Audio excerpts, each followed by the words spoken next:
കുറച്ച് ദിവസമായി നമ്മൾ കുക്കിങ്ങിൻ്റെ വീഡിയോ ഒക്കെ ചെയ്തിട്ട് ഇന്നത്തെ ഈ ഒരു വീഡിയോ കണ്ടിട്ട് ഉറപ്പായിട്ട് നിങ്ങൾ ട്രൈ ചെയ്ത് നോക്കാനായിട്ട് വിട്ടു പോകരുത്. എനിക്കിപ്പോൾ വീഡിയോയുടെ മുന്നിൽ വരാൻ പറ്റാത്ത ചെറിയൊരു ബുദ്ധിമുട്ടുണ്ട്. ഒത്തിരി ഒന്ന് വയ്യാതെയൊക്കെ വന്ന് ഹോസ്പിറ്റലിലൊക്കെ പോയിട്ടൊക്കെ വന്നിരിക്കുവാണ് കേട്ടോ. അപ്പോൾ അതുകൊണ്ടാണ്. അപ്പോൾ വെളിച്ചെണ്ണ ഒഴിച്ചതിന് ശേഷം നമുക്ക് കിട്ടിയിരിക്കുന്ന മീൻ ചൂര മീനാണ്. അപ്പോൾ ചൂര മീനിൻ്റെ ഒരു കഷ്ണം ഇന്നിപ്പോൾ രാവിലെ മേടിച്ചപ്പോൾ ഞാൻ വിചാരിച്ചു എന്തായാലും ഇതിൻ്റെ എനിക്ക് തോന്നുന്നു 1-2 റെസിപ്പിയൊക്കെ നേരത്തെ കുറേ നാൾ മുന്നേ കണ്ട് ഞാൻ ചെയ്തിട്ടുണ്ട് കേട്ടോ. പിന്നെ പുതിയതായിട്ട് വന്നിട്ടുള്ളവർ കാണും. പിന്നെ അത് മാത്രമല്ല കുറച്ച് ദിവസമായല്ലോ നമ്മൾ വീഡിയോ ഇട്ടിട്ട്. പിന്നെ നമ്മൾ മീൻ തേങ്ങ അരയ്ക്കാതെ നമുക്ക് വെച്ചെടുക്കുമ്പോൾ നല്ല കുഴമ്പ് മാതിരി കിട്ടില്ല. തേങ്ങ അരച്ചെടുക്കുമ്പോൾ എത്രയാണോ നമുക്ക് ഗ്രേവി കിട്ടുന്ന അതേപോലെ തന്നെ നമുക്ക് ഈ ഒരു തക്കാളിയും ചെറിയ ഉള്ളിയും തക്കാളിയും ഒന്ന് വഴറ്റി കിട്ടാൻ വേണ്ടിയിട്ടാണ് ഉപ്പ് ചേർത്ത് കൊടുക്കുന്നത്. ഉപ്പ് ചേർത്ത് കൊടുത്തതിന് ശേഷം നന്നായിട്ട് ഇതുപോലെ ഒന്ന് ഇളക്കി കൊടുക്കുക. ഇളക്കി കൊടുത്തതിന് ശേഷം കുറച്ച് കറിവേപ്പിലയും കൂടെ ഇട്ട് കൊടുക്കണം. കറിവേപ്പില ഇട്ട് കൊടുക്കുമ്പോഴത്തേക്കും നമുക്ക് അതിൻ്റെ കൂടെ തന്നെ ഒരു കഷ്ണം ചെറുതായിട്ട് കുറച്ച് പുളിയും കൂടെ ഇട്ട് കൊടുത്തിട്ടുണ്ട്. പുളി നമ്മൾ കഴുകി ഞാൻ വെള്ളത്തിലൊന്ന് മുക്കിയെടുത്ത് മാറ്റി വെച്ചിട്ടുണ്ടായിരുന്നു. അതിന് ശേഷമാണ് ഞാൻ ഇട്ട് കൊടുത്തത്. അപ്പോൾ തക്കാളിയും ചെറിയ ഉള്ളിയൊക്കെ നല്ലതുപോലെ വഴറ്റി കിട്ടി. പിന്നെ എരിവില്ലാത്ത മുളക് പൊടി ചേർക്കുമ്പോഴത്തേക്ക് ഞാനിവിടെ ഒരു 3 സ്പൂണ് മുളക് പൊടി ചേർത്ത് കൊടുക്കുന്നുണ്ട്. അതിൻ്റെ കൂടെ തന്നെ നമ്മൾ എടുത്ത് വെച്ചിരിക്കുന്ന മല്ലിപ്പൊടി ഒരു 2.5 സ്പൂണാണ് ചേർത്ത് കൊടുക്കുന്നത്. അതും കൂടെ ഇട്ട് കൊടുത്തതിന് ശേഷം ഇനിയിപ്പോൾ നമുക്ക് ചേർത്ത് കൊടുക്കാനായിട്ടുള്ളത് കുറച്ച് മഞ്ഞൾപ്പൊടി ആവശ്യത്തിന് മാത്രം ചേർത്ത് കൊടുത്താൽ മതി. അപ്പോൾ കുറച്ച് മഞ്ഞൾപ്പൊടിയും കൂടെ ഇട്ട് കൊടുത്തതിന് ശേഷം ഇനിയിപ്പോൾ നമുക്ക് മെയിനായിട്ട് കുരുമുളകിൻ്റെ പൊടി ചേർക്കണം. അത് 1 സ്പൂണ് മാത്രം ചേർത്ത് കൊടുത്താൽ മതി. കുരുമുളകിൻ്റെ പൊടി നല്ല എരിവുണ്ടല്ലോ. അപ്പോൾ അതും കൂടെ ഇട്ട് കൊടുത്ത് ഇതൊന്ന് അടുക്കി പിടിച്ച് പോവാത്ത രീതിയിൽ നല്ലതുപോലെ ഇളക്കി കൊടുത്തുകൊണ്ടിരിക്കണം. കളറൊന്ന് മാറി വരുന്നത് വരെ നല്ലതുപോലെ ഇളക്കി കൊടുക്കാനായിട്ട് നോക്കുകയും വേണം. അതുപോലെ തന്നെ നമ്മൾ വെളിച്ചെണ്ണ ഒഴിക്കുമ്പോഴത്തേക്ക് 1 സ്പൂണോ അല്ലെങ്കിൽ 1.5 സ്പൂണോ എന്നുള്ള രീതിയിൽ വേണം ഒഴിച്ച് കൊടുത്തിട്ട് ഇതിനെല്ലാം കൂടെ നല്ലതുപോലെ ഒന്ന് വറുത്ത് ഇതേമാതിരി എടുക്കാനായിട്ടുള്ളത്. നല്ല ടേസ്റ്റാണ് കേട്ടോ ഈ ഒരു മീൻ കറിക്ക്. അപ്പോൾ ഇതിപ്പോൾ നമ്മൾ കല്ലിൽ അരച്ചെടുക്കാനായിട്ട് എനിക്ക് പറ്റാത്തതിനെ കൊണ്ട് ഈ ഒരു ചെറിയൊരു ജാർ എടുത്തിട്ടുണ്ട്. ഈ ഒരു ജാറിൽ വെച്ചിട്ട് നമ്മൾ കല്ലിൽ എങ്ങനെയാണോ അരച്ചെടുക്കുന്ന അതേമാതിരി തന്നെ അരച്ചെടുക്കാനായിട്ട് പറ്റും. വെള്ളം ഒഴിച്ച് കൊടുക്കുമ്പോഴത്തേക്കും നമ്മൾ ശ്രദ്ധിക്കണം. കുറച്ച് മാത്രം ചേർത്ത് കൊടുത്ത് കല്ലിൽ അരച്ചെടുക്കുമ്പോൾ നല്ല കട്ടി പരുവത്തിനാണല്ലോ അരച്ചെടുക്കുന്നത്. അപ്പോൾ അതുപോലെ എടുക്കാനായിട്ട് നോക്കണം. കുറച്ച് വറുത്ത ഉലുവയാണ് ഇട്ട് കൊടുത്തത്. ഞാൻ വറുത്ത് പൊടിച്ച് ഇങ്ങനെ പൊടിയായിട്ടൊന്നും വെച്ചിട്ടില്ല കേട്ടോ. അപ്പോഴപ്പോഴുള്ള ആവശ്യത്തിന് ഇതുപോലെ വറുത്ത് ചേർക്കുകയാണ് ചെയ്യുന്നത്. വറുത്ത് ഞാൻ ഇതുപോലൊരു കുപ്പിയിലിട്ട് വെച്ചിട്ടുണ്ട്. അതൊന്ന് കുറച്ചിട്ട് കൊടുത്തതാണ്. ആവശ്യത്തിന് വെള്ളം ഒഴിച്ച് കൊടുത്ത് ഇനിയിപ്പോൾ ഇതിനൊന്ന് അരച്ചെടുത്തിട്ട് വരട്ടെ. അപ്പോൾ അരച്ചെടുത്തിട്ട് വരുമ്പോഴത്തേക്കും നമുക്ക് താണ്ട ഈ ഒരു കറക്റ്റ് പരുവത്തിന് വേണം എടുക്കാനായിട്ടുള്ളത്. നല്ല കട്ടിയായിട്ട് തന്നെ കിട്ടിയിട്ടുണ്ട്. നമ്മൾ തേങ്ങയൊക്കെ അരച്ചെടുക്കുമ്പോഴത്തേക്കും നമുക്ക് നല്ലതുപോലെ തന്നെ നല്ല കട്ടി പരുവത്തിന് അതിൻ്റെ ആ ഒരു ചേരുവയൊക്കെ നമുക്ക് കിട്ടുമല്ലോ. സാധാരണ നമ്മൾ മീൻകറി പുളിയൊക്കെ വെച്ച് എടുക്കുമ്പോഴത്തേക്കും മുളക് പൊടി മല്ലിപ്പൊടിയൊക്കെ ചേർത്തെടുക്കുമ്പോൾ ഇതുപോലെ നമുക്ക് ഇത്രയും കറിയൊന്നും കിട്ടത്തില്ല.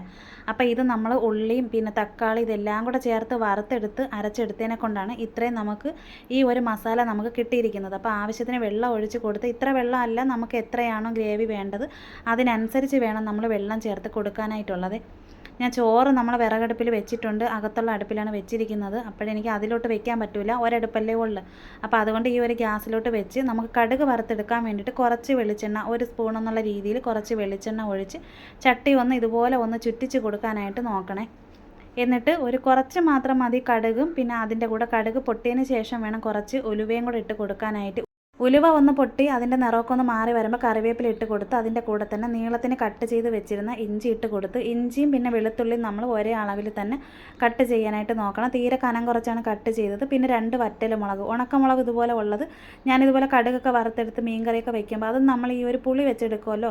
അപ്പോൾ അങ്ങനെയൊക്കെ എടുക്കുന്ന സമയത്ത് ഞാനിങ്ങനെ ചേർത്ത് കൊടുക്കാറുണ്ട്. അത് നല്ല ഒരു ടേസ്റ്റുമാണ്. നമ്മൾ മീൻ കറിയൊക്കെ വെച്ചെടുക്കുമ്പോൾ കാണാനും നല്ലൊരു ഭംഗിയാണ് കേട്ടോ.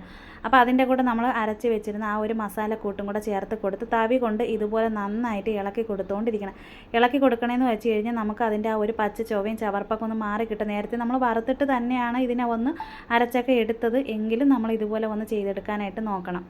ആ ഒരു അരപ്പൊക്കെ ഇട്ട് കൊടുക്കുമ്പോൾ അതിൻ്റെ കളറൊക്കെ ഒന്ന് മാറി വന്നതിന് ശേഷമാണ് കേട്ടോ വെള്ളം ഒഴിച്ച് കൊടുത്ത് പിന്നെ ആവശ്യത്തിന് ഉപ്പ് നീരും ചേർത്ത് കൊടുത്ത്. വെള്ളം ഞാൻ ഒഴിച്ച് കൊടുത്തതെന്ന് വെച്ചാൽ ഒത്തിരി ചൂട് വെള്ളം ഇരിപ്പുണ്ടായിരുന്നു. അപ്പോൾ ആ ചൂട് വെള്ളമാണ് ചേർത്ത് കൊടുത്താൽ പച്ചവെള്ളം വേണമെങ്കിൽ അങ്ങനെ വേണമെങ്കിലും ചേർത്ത് കൊടുക്കാം. പിന്നെ ഉപ്പിട്ട് കൊടുക്കുമ്പോഴത്തേക്കാണെങ്കിൽ ഉപ്പ് പൊടിയോ ഉപ്പ് നീരോ എങ്ങനെ വേണം ചേർത്ത് കൊടുക്കാം. ഞാനിവിടെ ഉപ്പ് വെള്ളം ഇങ്ങനെ ചേർത്ത് കൊടുക്കുന്നതിനെ കൊണ്ടാണ് ഞാൻ അങ്ങനെ ഇട്ട് കൊടുത്തത്. അപ്പോൾ തിളച്ച് വന്നതിന് ശേഷമാണ് നല്ല ഫ്രഷ് ആയിട്ടുള്ള ചൂരയാണ് ഇന്നിപ്പോൾ നമുക്ക് കിട്ടി. കുറേ ദിവസമായി ഇതുപോലുള്ള മീനൊക്കെ കിട്ടിയിട്ട്. അപ്പോൾ എന്ന് വെച്ചാൽ നമുക്ക് കിട്ടിക്കൊണ്ടിരുന്നത് ചാള നെത്തോലി അങ്ങനെയുള്ള മീനുകൾ കിട്ടുമ്പോഴെന്ന് പറയുമ്പോഴത്തേക്ക് അത്ര നല്ല ഫ്രഷ് മീനൊന്നും അല്ല കിട്ടിക്കൊണ്ടിരുന്നത്. ഇപ്പം നല്ല ചൂട് സമയമാണല്ലോ. അപ്പോൾ മീനും കുറവാണ്. അപ്പോൾ എന്തായാലും ഇന്നിപ്പോൾ നല്ലൊരു മീൻ കിട്ടിയപ്പോൾ ഈ ഒരു മീൻ കറി വെക്കണമെന്ന് എനിക്ക് തോന്നി. പിന്നെ കുറേ ദിവസമായല്ലോ നമ്മൾ കുക്കിങ്ങിൻ്റെ വീഡിയോ ഒക്കെ ഇട്ടിട്ട്. പിന്നെ പെണം പെണംപുളി ചേർത്ത് കൊടുക്കാൻ നോക്കണം. നേരത്തെ നമ്മൾ കുറച്ച് ഒരു കഷ്ണം പുളി ചേർത്ത് കൊടുത്തിട്ടുണ്ടായിരുന്നു നമ്മൾ മുളക് പൊടി മസാലയൊക്കെ വറുത്തെടുത്തപ്പോൾ. പെണംപുളി ചേർത്ത് കൊടുക്കുമ്പോഴത്തേക്ക് ആദ്യം കുറച്ച് സമയം വെള്ളത്തിലിട്ട് വെക്കുക. അത് കഴുകിയിട്ട് അത് കുതിർന്നതിന് ശേഷം വേണം നമ്മൾ ഇട്ട് കൊടുക്കാനായിട്ടുള്ളത്. പുറത്തുനിന്ന് വാങ്ങുമ്പോഴത്തേക്ക് അത്യാവശ്യം പൊടിയും അഴുക്കും ഒക്കെ കാണുമല്ലോ, അപ്പോൾ അതുകൊണ്ടാണ് കേട്ടോ. പിന്നെ കുറച്ച് കറിവേപ്പില ഇട്ട് കൊടുത്ത് നേരത്തെ 2 പച്ചമുളക് ഇട്ട് കൊടുത്തിട്ടുണ്ടായിരുന്നു. തക്കാളിയും പുളിയും എല്ലാം കൂടെയൊക്കെ ആയി എരിവും പുളിയും കൂടെയൊക്കെ ആകുമ്പോഴത്തേക്ക് നല്ല കുഴമ്പ് പരുവത്തിന് തന്നെ കിട്ടിയിട്ടുണ്ട്. ഈ ഒരു മീൻകറി ഉണ്ടല്ലോ, നമ്മൾ കപ്പയൊക്കെ വേവിച്ച് വെച്ചിട്ട് കപ്പ അവിച്ചെടുത്തിട്ട് അതിൻ്റെ കൂടെ കഴിക്കാൻ ഭയങ്കര ടേസ്റ്റാണ്. അപ്പോൾ ഉറപ്പായിട്ടും ഇതുവരെ ഈ ഒരു റെസിപ്പി അറിഞ്ഞൂടാത്ത ആരെങ്കിലും ഉണ്ടെങ്കിൽ ഒന്ന് ട്രൈ ചെയ്ത് നോക്കാം. പിന്നെ ഇപ്പോഴും നമ്മൾ ഈ ഒരു മീൻകറി വെച്ചതിന് ശേഷം ഇന്നിപ്പോൾ ഉച്ചയ്ക്ക് ചോറിൻ്റെ കൂടെ കഴിക്കാൻ എടുക്കുന്നുണ്ടെങ്കിലും ബാലൻസ് നമ്മൾ മാറ്റി വെക്കുന്നുണ്ട്. പിറ്റേന്ന് എടുക്കുമ്പോഴാണ് കൂടുതൽ ടേസ്റ്റ് കിട്ടുന്നത്. അത് നമ്മൾ തേങ്ങ അരച്ചെടുക്കുമ്പോൾ ഇതുപോലെ ഒരു ടേസ്റ്റ് നമുക്ക് ഒരിക്കലും കിട്ടത്തില്ല. എന്ന് വെച്ചാൽ ഇതിൽ നമ്മൾ പെണംപുളി ചേർത്ത് തേങ്ങ അരയ്ക്കാതെ വെക്കുന്ന ഈ ഒരു മീൻകറിക്കാണ് കൂടുതൽ ടേസ്റ്റ് കിട്ടുന്നത്.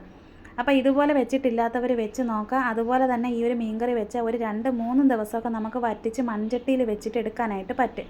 അപ്പം മാങ്ങാക്കറിയാണ് ഞാനിപ്പോൾ ചേർത്ത് കൊടുത്ത മാങ്ങ ഒഴിക്കാനായിട്ട് വെച്ച് അതിൻ്റെ വീഡിയോ ഞാൻ എടുത്തിട്ടില്ലായിരുന്നു. അപ്പോൾ എന്തായാലും നമ്മൾ ഇന്നത്തെ ഈ ഒരു വീഡിയോ ഇഷ്ടപ്പെട്ടാൽ സപ്പോർട്ട് ചെയ്യാനും ലൈക്ക് ചെയ്യാനും കമൻറ്റ് ചെയ്യാനും മറക്കല്ലേ.